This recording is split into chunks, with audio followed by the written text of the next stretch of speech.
ქრისტიან-დემოკრატიული მოძრაობის საპრეზიდენტო კანდიდატი ძველდა ახალ ხელისუფლებას გულგრილობასა და უპასუხისმგებლობაში ადანაშაულებს. გიორგი თარგამაძე ქობულეთში მცხოვრებ იპოთეკარებისა და საბანკო დავალიანების მქონე პირებს შეხვდა. მისი თქმით, ახალი ხელისუფლება პრობლემის მოგვარების სანაცვლოდ მოსახლეობას დროის გაყვანის პოლიტიკით მიმართავს.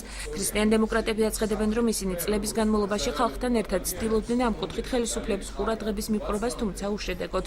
იპოთეკური დავალიანების მქონე პირების განცხადებით აჭარზე მთავრობის თავმჯდომარის არჩილ ხაბაძის მიერ მიცემული დაპირება, რომლის თანახმადაც გამოსახლების პროცესი უნდა შეჩერებული იყოს, სიცრუეა.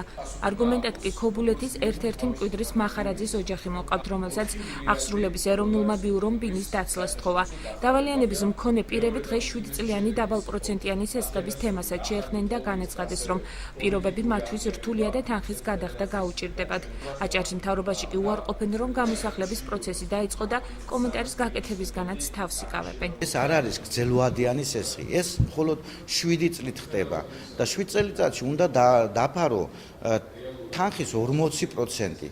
იგი დაახლოებით საშუალო კრედიტზე, როცა არის $50,000, $60,000, წელიწადში გამოდის $7,000-8,000 გადასახდელი, რომელსაც დღემანდელი სეზონური პირობების შესაბამისად ვერცერთი ოჯახი ვერ შეძლებს. ბატონმა არჩილმა დაგვირდა, რომ აღსრულებაში გადაცემულის გამოსახლება შეჩერდებოდა, მაგრამ სამწუხაროდ ის ნინო დღეს აღსრულებლიდან სააღსრულებლო ბიუროდან კიროვის ქუჩაზე მდებარეობს ბათუმში დაიბარეს და უთხრეს, რომ რა ვქნათ, ჩვენ არანაირი ბრძანება არ მიგვიღია, ჩვენ ეს ბრძანება მხოლოდ და მხოლოდ 10 აგვისტომდე გქონდაო.